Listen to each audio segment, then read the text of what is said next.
les 7 plus grandes peurs qui vous empêchent de réussir, que ça soit dans la vie, mais aussi dans les affaires, et qui vous retiennent, qui vous bloquent. Bienvenue, ici Joanne Yangting. Aujourd'hui, j'ai envie de faire un format un petit peu spécial, justement spécialement pour Halloween. Je vais publier ce podcast qui sera disponible aussi en vidéo juste avant Halloween pour parler des peurs. Des peurs qui vous retiennent, bien entendu, pour cette célébration qui est basée sur le fait aussi de se faire un petit peu peur et tout, avec tout le folklore qu'il y a autour. J'ai envie vraiment d'aborder ce sujet parce qu'il est très important. Vous êtes très nombreux à justement partager des blocages, des peurs qui vous empêchent d'avancer, vous empêchent de progresser, que ça soit dans l'entrepreneuriat, dans les projets qui vous tiennent à cœur et qui vous retiennent. Ce n'est pas un classement, c'est pas dans l'ordre des pires peurs, parce qu'il faut savoir que l'être humain, à la base, ses deux plus grandes peurs, c'est la peur de souffrir et mourir, c'est voilà, ils mettent un peu les deux en même temps, et la peur du jugement, et surtout la peur du jugement. Ça veut dire que lorsque les personnes sont à l'enterrement, il y en a autant qui préféraient être dans le cercueil plutôt que de faire le discours par peur d'être jugé. Donc c'est une blague qui est souvent donnée en conférence, mais c'est vraiment ça en fait, c'est que oui, la peur du jugement est extrêmement forte et nous la mettons au même niveau que la peur de mourir.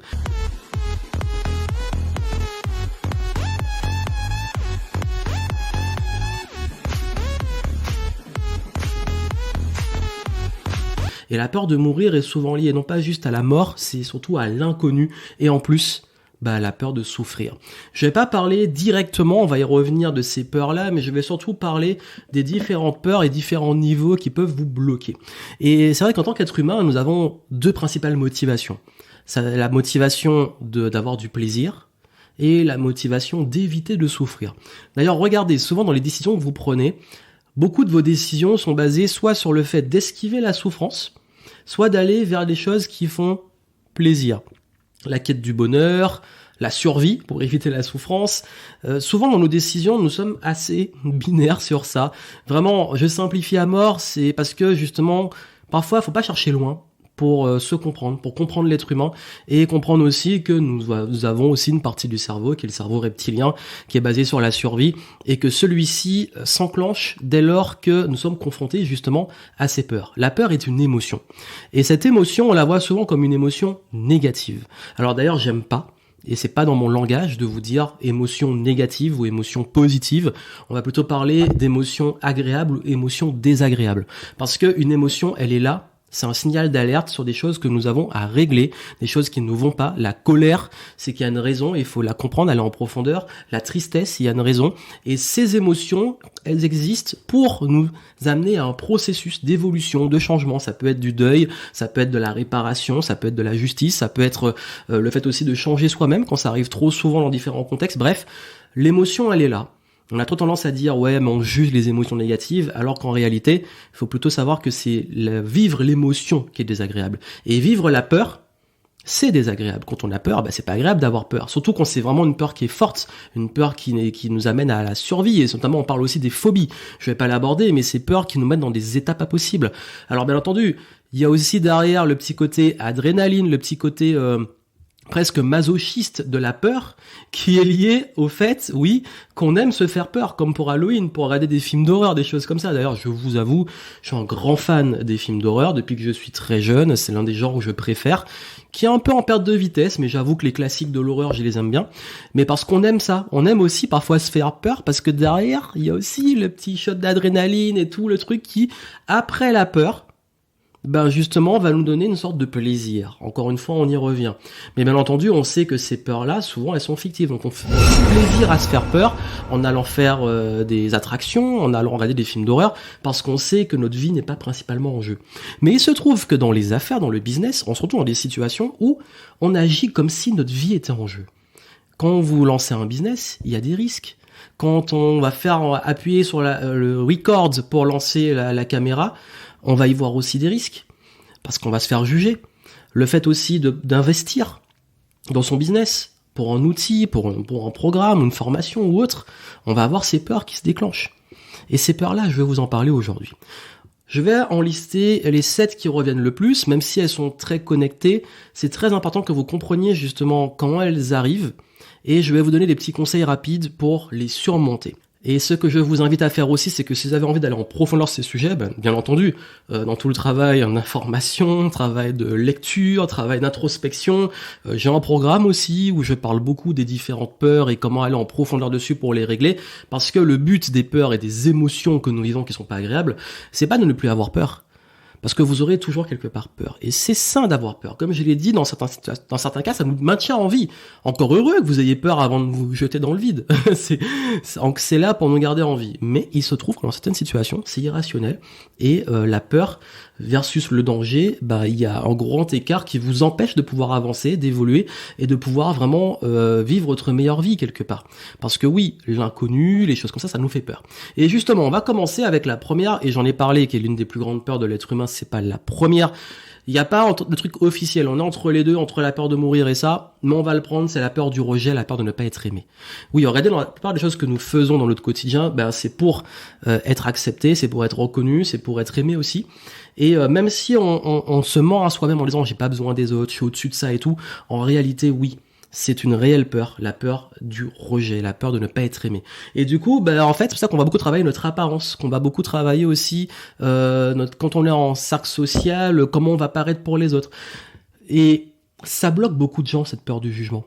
Oui, j'en ai parlé, que ça soit dans le fait de vous exposer pour communiquer, le fait aussi de partager un message, le fait aussi d'être vous-même, parce que parfois quand on est soi-même, on peut vivre ce rejet, et même pire, dans cette situation, on peut vivre aussi du harcèlement. Je l'ai vécu quand j'étais petit, et c'est vrai que quand on est différent des autres, même en apparence, il y a une époque où j'ai été très très rond, et on m'appelait Bouboule, on me rejetait parce que j'étais le petit gros, et ça...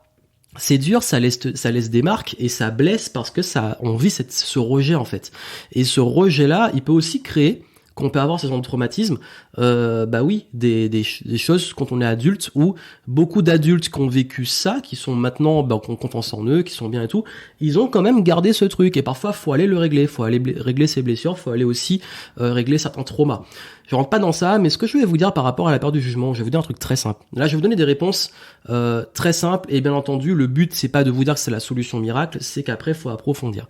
Mais la première chose que je ferai et que j'ai faite pour comprendre cette peur du jugement, c'est que j'ai réalisé, en fait, pour parler souvent d'influence, de marketing, etc., que oui, la majorité des gens, en fait, s'en foutent de vous. Et oui, mais c'est vraiment un truc que je vous dis. Quand j'étais plus petit, j'ai gardé ce complexe, quand j'étais rond, d'avoir peur même quand je suis de Martinique, et souvent en Martinique, quand on est à la plage, on enlève son t-shirt, on se met en maillot de bain. Et le truc aussi, c'est que je faisais beaucoup de sport. Je faisais du foot, je faisais du basket, et il y avait un truc, et d'ailleurs les Antillais, surtout ceux qui ont pratiqué ces sports-là, surtout les hommes, parce qu'on fait pas ça aux femmes, parce que vous allez comprendre pourquoi, c'est que on avait ce truc de faire une équipe avec et une équipe sans t-shirt. Parce que là-bas il fait chaud, parce qu'on joue en extérieur, et que comme il fallait, au lieu de mettre des chasubles, des trucs comme ça, en fait qu'est-ce qu'on faisait ? Il y avait une équipe qui enlevait le t-shirt et une équipe qui gardait le t-shirt. Personne voulait être dans l'équipe qui enlevait le t-shirt, sauf ceux qui étaient bien foutus, forcément. Mais c'était rare que les gens soient contents d'enlever leur t-shirt, même s'il faisait chaud et tout. Et du coup, forcément, pour quand c'était les filles, parce que je parle des filles parce que c'était à l'époque où j'étais au collège et lycée, oui. Qu'est-ce qui se passe ? On va pas les mettre en soutif pour jouer. Donc c'était un truc très pour le coup masculin.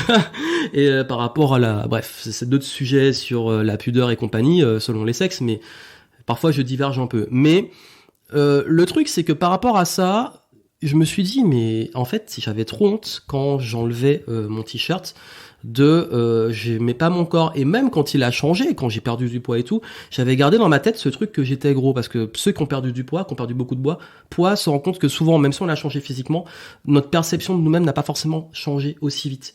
Donc là, j'ai compris qu'en réalité, la majorité des gens s'en foutaient. Même quand j'allais à la plage, j'enlevais mon t-shirt, j'avais trop honte, donc on me dise que mon corps était pas bien et tout.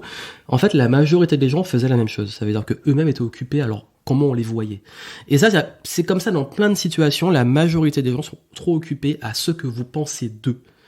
Donc on s'inquiète de ce que les autres pensent de nous, alors que la majorité d'entre nous sommes plus intéressés par ce que pensent les autres de nous. Donc finalement, tout le monde est un peu auto-centré. Oui, c'est ça. Et ça, en fait, on a cette peur du jugement, alors qu'on réalise finalement que non seulement quand quelqu'un vous juge, parce que vous pouvez pas, empêcher les gens de vous juger. Nous jugeons, je juge, vous jugez, vous me jugez en ce moment. Vous avez peut-être jugé mon histoire avant.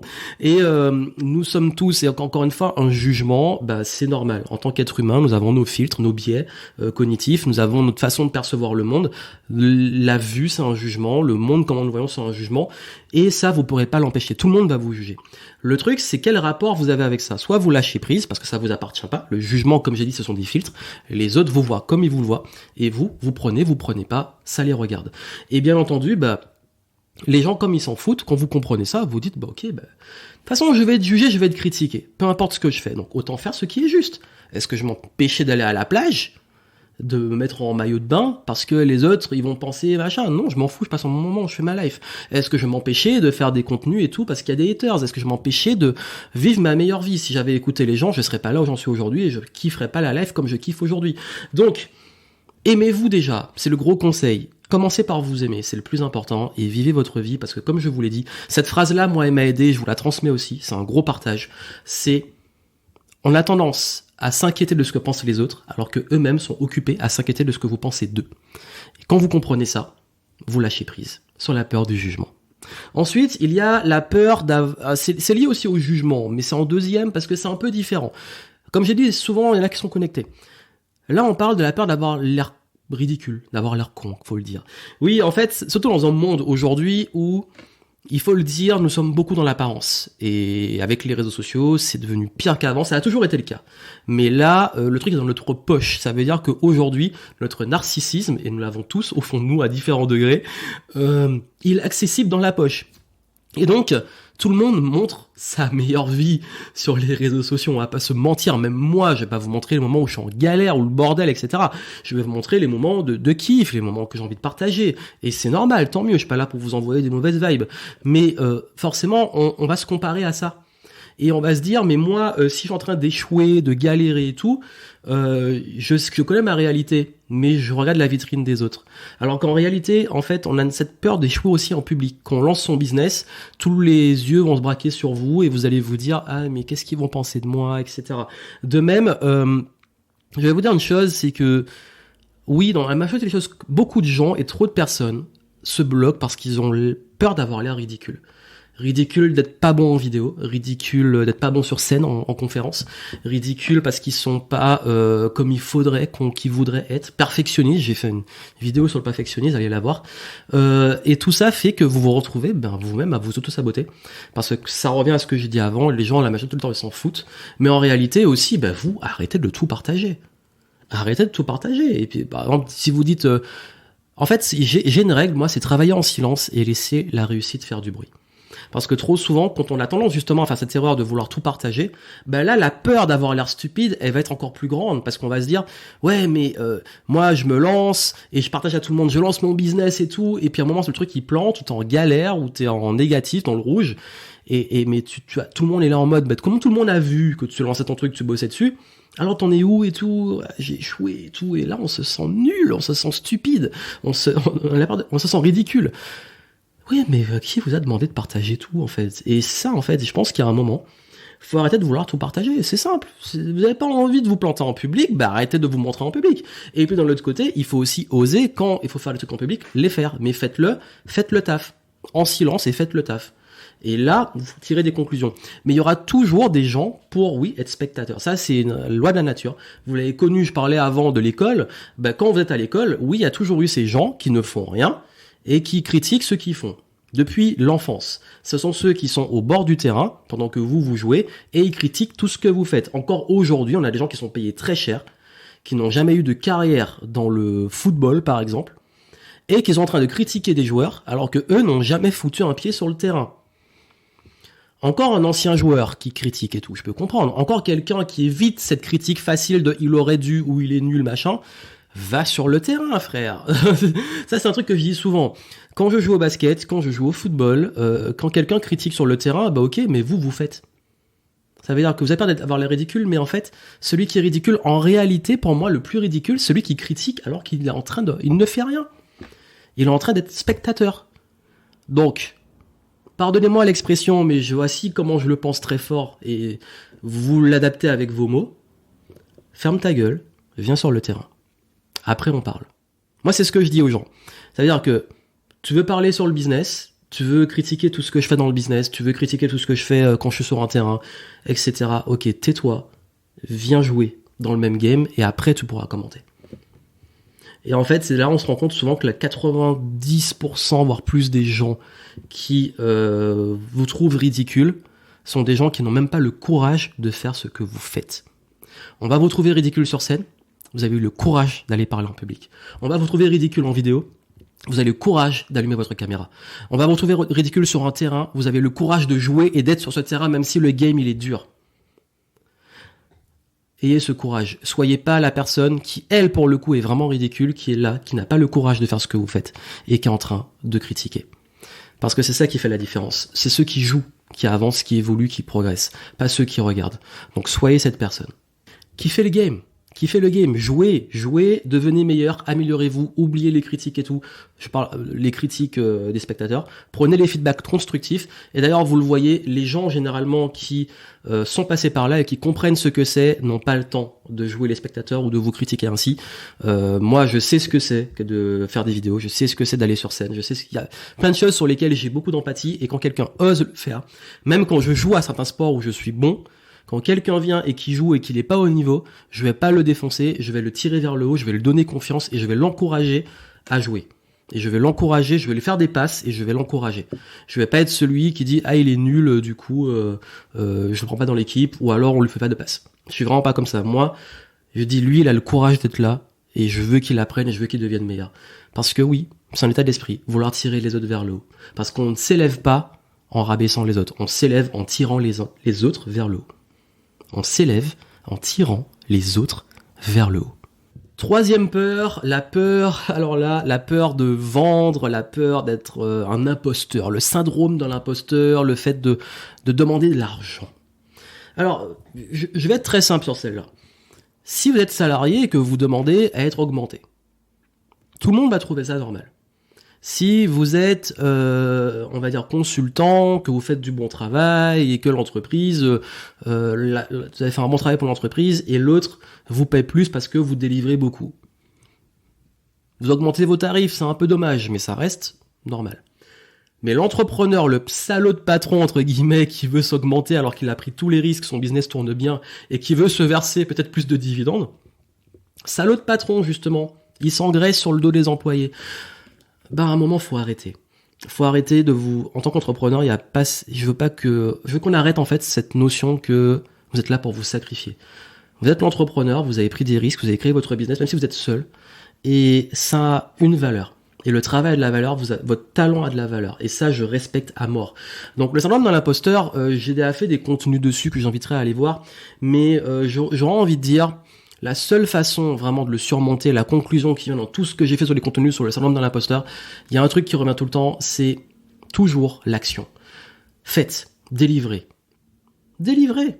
Faites de votre mieux, délivrez avec vos clients et seule la vie de vos clients va compter et avec la vie de vos clients, vous allez vous améliorer. Mais si vous ne le faites pas, vous allez rester avec le syndrome de l'imposteur. Et le syndrome, vous allez toujours l'avoir à différents niveaux. Ça veut dire que vous allez vous dire, ok, je l'ai, je prends confiance et tout, et puis après vous allez augmenter vos tarifs, et après vous allez vous dire, mes masques, je suis toujours légitime, etc. Donc vous allez toujours traîner un petit peu ça. Mais ce que je veux dire, en fait, c'est comme je vous dis, les peurs, elles sont là, mais le tout, c'est qu'est-ce que vous en faites. Donc maintenant, faites de votre mieux, prenez la courbe de progression, et puis surtout, considérez que plus vous faites du bon travail, plus ça a de la valeur, et plus vous pouvez recevoir. Et accepter de recevoir, vraiment, c'est important. S'il vous plaît, en fait, nous sommes dans un monde où il y a eu une étude dernièrement sur les gros sujets qui intéressent les Français pour les prochaines élections, parce que j'enregistre à quelques mois des futures élections, mais je laisserai un contenu qui sera sûrement intemporel. C'est une période où on voit beaucoup les sujets qui intéressent les gens. Et le sujet numéro 1, en tout cas des Français, c'est le pouvoir d'achat. Tout le monde veut du pouvoir d'achat, mais personne n'accepte que d'autres gagnent plus qu'eux. C'est très bizarre. Après, c'est la mentalité française. Donc c'est un peu hypocrite. C'est-à-dire que les gens, ils veulent gagner plus d'argent, ils veulent pouvoir dépenser plus, avoir plus de pouvoir d'achat. Mais si un autre réussit, même par lui-même, c'est injuste. Alors oui, après, il y a toute une histoire. Il y a la partie de la religion, le rapport à l'argent par la religion. Mais il y a aussi la partie par rapport à l'histoire de la France sur le fait que oui, nous sommes en tout cas encore aujourd'hui, quelques siècles après, mais encore aujourd'hui, dans un reste d'une révolution qui a consisté à couper la tête des plus riche. Donc, forcément, il y a cette haine du riche et tout, mais on a oublié que bon, entre cette époque-là, oui, il y a toujours des élites et tout, le monde est comme ça. Mais on peut pas mettre tout le monde dans le même panier. Maintenant, on a beaucoup de self-made, d'entrepreneurs, les gens qui sont montés de rien. On a aussi des sportifs. Alors, injuste, pas injuste, qu'ils soient surpayés. À un moment, c'est l'industrie qui le veut. Si vous voulez plus qu'ils soient bien payés, bah, arrêtez de regarder le foot, par exemple. Mais j'ai envie de dire, ils sont payés, bah, ce que l'industrie a voulu qu'ils soient payés. Donc, cette industrie, elle existe parce qu'il y a un public, il y a un marché. Ce marché-là, c'est le consommateur qui a le pouvoir. Donc, quoi qu'il arrive, je pars du principe que les gens créent le monde dans lequel ils veulent vivre. Vraiment. Je suis vraiment comme ça. Plutôt que de se plaindre, bah, dans quel monde tu veux vivre et prends cette décision et crée ton monde, en fait. Et à un moment, faut être réaliste. Nous sommes dans un monde où oui, c'est l'argent. Et ok. L'argent, est-ce que c'est bien, c'est mal? Ça dépend de ce que vous en faites. Forcément, à différents niveaux, que ça soit la personne qui a pas beaucoup de moyens, la personne qui a des très gros moyens, c'est pas un jugement de valeur sur l'argent. Parce qu'en fait, il peut y avoir des gens très riches qui font le bien et qui méritent, entre guillemets, cet argent. Comme il y en a qui sont des menteurs, profiteurs et qui se font de l'argent sur le dos des autres en profitant des gens. Comme il y en a qui sont, qui ont pas beaucoup de thunes, mais qui sont des vrais parasites. Comme il y en a qui ont pas beaucoup d'argent et qui sont des gens qui donnent beaucoup. Il n'y a pas de lien, en fait. Et il y a peut-être des études aussi qui ont montré que certains, plus on gagne de l'argent, moins on a de scrupules. Après, est-ce que c'est pas parce que on arrive à certains niveaux parce qu'on a moins de scrupules? Bref, c'est pas le sujet aujourd'hui, mais je veux que vous vous détendiez par rapport à l'argent et par rapport à ce syndrome d'un imposteur pour comprendre que si vous avez des valeurs, si vous êtes une personne qui délivre de la valeur et qui fait, vous méritez aussi cet argent et vous méritez de bien vivre. Et je veux que ça soit fort pour vous, que cette peur en fait d'être payé, de gagner de l'argent presque, et qui a aussi lien, je mérite pas, je suis un imposteur, etc. Arrêtez. L'argent est une conséquence. Plus vous allez en gagner, plus vous pourrez faire des belles choses avec cet argent pour vous, pour vos proches, pour le monde. Vous en faites ce que vous voulez, c'est votre argent. Voilà. Ensuite, il y a la peur du manque, puisqu'on parle de l'argent. Ah mince, je gagne de l'argent, mais chez beaucoup d'entrepreneurs, il y a ce truc de mais si demain je gagne plus trop d'argent, comment je vais faire? Oh là là, j'ai pas d'argent, j'ai gagné de l'argent, mais est-ce que le mois suivant j'aurai assez qui va rentrer? Ben oui, mais cette peur du manque, je l'ai eu pendant très longtemps, pour être honnête avec vous, parce qu'en fait, je suis parti de négatif. Même pas de zéro, de négatif. J'étais endetté quand j'étais étudiant, j'ai dû faire un prêt pour mes études, et du coup, je sais ce que c'est que de dormir dans un 8 mètres carrés, je sais ce que c'est de dormir à terre, je sais ce que c'est que de galérer financièrement et d'être dans le rouge. Donc, est-ce que j'en ai vraiment peur? Alors, à un moment, j'avais peur de revenir à ça, parce que j'ai dit, t'as fait beaucoup de sacrifices, tu t'es donné beaucoup, là, c'est revenir en arrière, oh là là, ça serait horrible. Et d'un autre côté, je me dis, revenir en arrière, ça serait horrible, mais attends, ok, bon, tu vas vivre pendant un petit moment. Si vraiment je perds tout, j'imaginais le pire.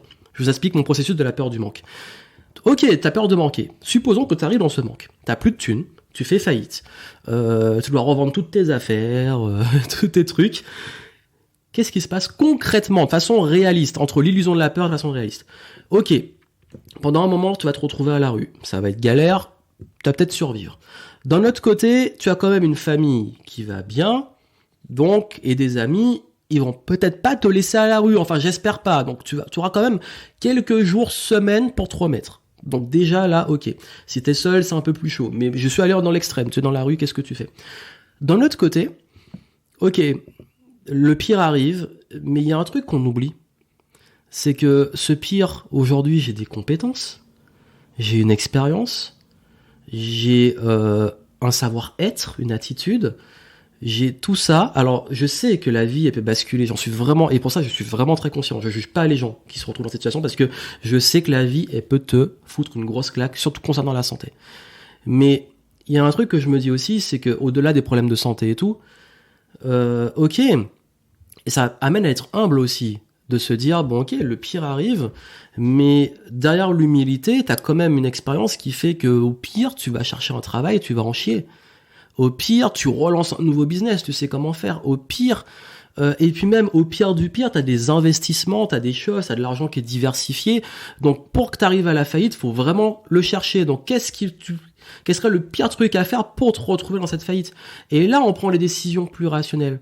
J'ai peur du manque, mais le manque, je peux le créer en faisant des grosses conneries. Le manque, je peux le créer en dépensant l'argent justement sans l'investir. C'est le manque, je peux le créer aussi en arrêtant de faire ce qu'il faut pour le business. Le manque, je peux le créer aussi parce que je prends pas soin de ma santé et que je me retrouve dans un gros creux ou en burn-out. Donc quand on comprend ça, là, je peux vous dire que non seulement on rationalise par rapport à cette peur du manque, mais aussi on se rend compte que finalement, la peur du manque, la réalité derrière, c'est un manque de confiance en sa capacité à rebondir. Et sa capacité à pouvoir se remettre en selle. Donc si aujourd'hui vous avez peur du manque, il y a un gros travail de fond, certes, rapport à l'argent, rapport à vous-même, à confiance en vous, mais rappelez-vous aussi que finalement, moi j'ai envie de dire, faire confiance à la vie, parce que je pars du principe que tout ce qui va m'arriver a une bonne raison. Peu importe ce qui m'arrive, je saurai m'adapter. Je me fais confiance et je fais confiance à la vie. Double confiance. Je fais pas trop confiance aux autres. Pourquoi ? Parce que je vais pas attendre des autres. Mais j'ai quand même des gens en qui j'ai assez confiance pour, si ça arrive, m'aider. Comme moi, je sais que si ça arrive à des gens que je connais et qui ont confiance en moi, je vais les aider. Donc rien que ça, cette confiance, c'est vraiment la confiance. La peur du manque, c'est une question de confiance. Il y a ensuite la peur de perdre. Alors celle-là aussi, c'est lié aussi à la peur du manque, mais la peur de perdre, c'est la peur de quand on se lance dans un investissement ou dans un business ou un truc, je parlais d'être ridicule, mais de la défaite, l'échec. La peur de l'échec. J'ai envie de dire, si vous avez peur d'échouer, ne jouez pas. Et là, vous allez être la personne sur le côté qui ne fait rien et qui critique les autres. La peur d'échouer, en fait, elle est liée pour moi, si t'as vraiment trop peur d'échouer, tu vas rien faire de ta vie. Parce que tout, si tu joues, t'as un risque de perdre. Tu joues au football, au basket, aux jeux vidéo et tout, tu peux perdre. Accepte ça. Je suis un mauvais perdant, je sais de quoi je parle, j'aime pas perdre. Quand je perds, je rage. J'avoue, voilà, je suis comme ça. Parce que j'ai la gagne, j'aime. Mais aussi, je sais que c'est le game. J'ai perdu, j'ai ragé, voilà. Bon, des fois, je fais des foot avec des amis, mon équipe perd, je suis vénère. Ça dure quoi, 5 minutes? Après, on rigole. C'est le game. Et le prochain game, il y a la revanche. Et là, je vais donner au maximum. Et quand je vais gagner, ça va être à mon tour de frimer. Mais quoi qu'il arrive, c'est le game. On joue. Et jouer, en fait, j'ai envie de dire, continuez à jouer. Continuez à jouer. Et l'échec, avec le recul, allez voir ma chronique, les Game Entrepreneur Stories, il n'y a pas un seul échec qui m'a pas servi. Parce que l'échec permet d'apprendre. L'échec, ça fait partie du processus. Et j'ai envie de dire, on peut rien faire, vraiment, et je vous le dis, on ne peut rien faire sans la garantie d'échouer. Ça veut dire que tout ce que vous allez faire, il y aura des échecs. Vous pouvez pas aller contre. Donc, à vous d'apprendre à gérer l'échec. Et justement, ça nous amène au 6e point, qui est la peur de rater une opportunité. Le fameux effet FOMO, Fear of Missing Out, la peur de manquer. Nous sommes dans un monde où il y a de plus en plus d'informations. Il y a plein d'informations qui transitent, on a plein d'opportunités. Surtout les multipotentiels là, qui me suivent, vous savez que vous avez trop de choix. Je prends l'exemple de Netflix, ou d'Amazon Prime, ou de Disney+. Bref, j'en prends 3. On regarde sur le catalogue, t'as plein de trucs, t'as plein de films, de séries et tout, et parfois, moi, j'arrive sur Netflix, par exemple, et il y a tellement de trucs que je ne sais pas quoi regarder. Et je reste là comme un con à scroller, à me dire, mais qu'est-ce que je vais regarder? Pareil, j'ai la chance aujourd'hui d'avoir plein de jeux vidéo, et j'en ai tellement trop. Même maintenant, on a des abonnements, on a accès à plein de jeux gratuits, j'ai pas le temps de jouer à tout. Derrière moi, j'ai plein de livres, j'achète toujours plus de livres que j'ai tendance à lire.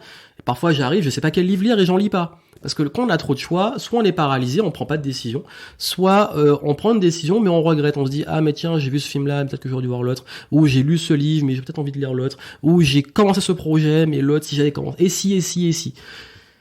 Le paradoxe du choix. Donc plus on a du choix, plus c'est difficile de choisir. Donc il y a un moment aussi, ne pas choisir, c'est une décision. Donc ma règle aujourd'hui, c'est la citation de Mohamed Ali qui dit qu'il n'y a pas de bonne décision, c'est tu prends une décision, tu la rends bonne. Je prends une décision et j'apprends à prendre une décision. J'ai même développé des frameworks pour prendre des décisions qui m'aident justement à ne plus rester paralysé et prendre des décisions, et puis aussi lâcher prise. T'as pris ta décision, tu vas au bout. Et aussi, en fait, il y aura toujours, vous pourrez pas tout voir, vous pourrez pas tout lire, vous pourrez pas tout faire dans votre vie. Faut lâcher prise, vous pourrez pas être au courant de tout, vous pourrez pas avoir tout le savoir du monde, vous pourrez pas vous lancer dans tous les projets. Faut aussi accepter ça, en fait, c'est lâcher prise et se dire, en fait, autant profiter et faire des choses qui nous semblent justes et créer son propre système de prise de décision. Moi, j'ai créé mon système de prise de décision, je prends les décisions, je kiffe et je passe à autre chose après. Et du coup, le FOMO, rater une info, une opportunité et tout, je m'en détache parce que je me dis de toute façon, je vais forcément en rater. Donc autant aller vers celles qui me font vraiment kiffer. Donc j'ai une sorte de radar à kiff comme ça pour prendre des décisions. Et dernier point, je voulais faire un petit finish sur la peur de mourir. Parce que la peur de souffrir, j'ai envie de dire, on peut pas la contrôler. J'avoue que personne n'a envie de souffrir dans sa vie. Enfin, c'est paraît logique et j'ai pas de solution miracle parce que il va forcément par moments se faire mal, on va forcément avoir des émotions désagréables, on va forcément, la souffrance, on peut pas la contrôler. La souffrance, à part, bien entendu, parenthèse, on va dire mention honorable comme on dit dans les classements, même si c'est pas un classement, cette tendance-là, on a tendance parfois à se faire souffrir. C'est-à-dire qu'on a le choix entre souffrir et faire durer la souffrance. Encore une fois, là, il y a des fois on n'a pas le choix avec la maladie et tout. Mais je parle vraiment dans la tête, il y a des fois où on se fait souffrir. On joue les victimes, on a tendance aussi à amplifier des problèmes, à créer des problèmes. Donc, faut aussi sortir de ce truc de parfois réfléchir à vraiment est-ce que je souffre vraiment et je veux le régler et atténuer ma douleur ou aller vers du plaisir ou et ça arrive, est-ce que je suis en train de créer ma propre souffrance? Parce que la douleur est réelle, mais la faire durer, très longtemps, il y a des situations où c'est vraiment un choix. Pas toutes, mais il y a des situations où c'est vraiment un choix. À vous de faire ce choix-là. Mais on va revenir sur la peur de la mort, en fait. Je vais être très honnête, j'ai pas trop peur de mourir. Et moi, je vois pas la mort comme un truc qui me fait peur. Enfin, je sais que c'est lié beaucoup à la peur de l'inconnu. Mais je lis beaucoup de choses sur l'après et tout. En réalité, en vrai, on n'a rien. On peut pas dire c'est sûr et certain ce qu'il y a après la vie, donc à la mort ou après la mort. Bref, au moment où on est décédé. Mais j'aime pouvoir imaginer des trucs. Donc, du coup, moi, je suis plutôt en mode, ok, on ne sait pas. Par contre, je profite à fond de la vie. En fait, j'ai pas peur de mourir. J'ai peur de mourir avec des regrets. J'ai vraiment peur de mourir avec des regrets. J'ai peur de mourir en me disant j'ai pas fait ça ou j'ai pas dit à quelqu'un que je l'aimais. Pas passé assez de temps, le temps en fait. Donc plutôt que de me dire j'ai peur de mourir, moi j'ai plutôt peur de rater ma vie en fait. Et quand je dis rater ma vie, c'est passer à côté de ma vie. Parce que je suis trop resté sur le jugement, parce que je suis trop resté sur ce que pensent les autres, parce que je suis trop resté à me poser 10 000 questions sur les décisions et pas en prendre, à procrastiner, bref, passer à côté de sa vie. Moi ça me fait flipper ça. Et c'est pas le but, c'est pas de mettre la pression, wow, faut faire plein de trucs et tout. Non, c'est juste profiter de l'instant présent. C'est juste apprécier ce qu'on a, ce que là, et puis aussi développer des projets. Et des fois, entre perdre son temps et prendre son temps. On peut prendre son temps, profiter et tout. Mais perdre son temps, c'est passer trop de temps sur des choses qui sont pas importantes pour nous, ou se prendre la tête sur les trucs qui sont pas, où on n'a pas de pouvoir, on contrôle pas. Donc ça, c'est un truc. Après, oui, la peur de la mort, j'avoue, oui, j'ai forcément beaucoup plus peur de perdre des proches. J'ai déjà vécu le deuil, d'ailleurs, très jeune. Ça a été une épreuve de la vie. Mais, je me dis, en fait, maintenant, oui, les gens vont partir, et je vais partir, et je l'accepte. Et puis je me dis, je profite pendant qu'ils sont là. Et je voulais finir sur ça parce que c'est vraiment important, parce que nous sommes en vie. En tout cas, si vous voyez ça, vous êtes en vie, et je vous souhaite de le rester, en tout cas, avec le maximum de kiff, de plaisir et de bonheur possible pour la durée, pour le voyage qu'on aura sur cette terre. Et aussi, de vraiment réfléchir aussi, qu'est-ce que j'ai envie de faire? Comment j'ai envie d'occuper mon temps? Comment je l'occupe? Et de profiter de sa vie, parce qu'on en a qu'une, elle est précieuse, elle est fragile. Donc c'est vraiment le mot de la fin que je voulais vous dire, sur le fait que il y a des choses qu'on contrôle pas, notamment la mort, à moins de l'encourager en faisant le con, ou de tristement vouloir en finir, qui est un autre sujet sur lequel j'ai pas la légitimité de parler. Mais je vais dire vraiment, oui, si je parle la peur de mourir dans le sens ça arrive alors qu'on l'a pas prévu, j'ai envie de dire plutôt ayons peur de passer à côté de notre vie, et qu'au ce moment-là il arrive, on ait des regrets. Et j'ai envie de dire, profitons du temps que nous sommes là dans la matière, dans la vie, pour vivre notre meilleure vie. Et vous êtes là pour ça, pour ces conseils réguliers, pour pouvoir profiter, pour développer vos projets, vous aider. Ça me fait toujours plaisir d'être là, de continuer à partager tout ça avec vous. Et j'espère que ce petit podcast enregistrement spontané, c'était pas forcément prévu, c'était cadeau, vous aidera sur ces réflexions. Et moi, je vous souhaite beaucoup de bonheur, plein de succès. Et puis n'oubliez pas que beaucoup des peurs sont des illusions, et que vous pouvez décider de ce que vous en faites. C'est ok d'avoir peur, mais ne restez pas bloqué sur ça. Continuez de kiffer le game, continuez de kiffer la life, et puis moi je vous retrouve pour des futures vidéos et des futurs podcasts. Plein de succès à vous, à très bientôt.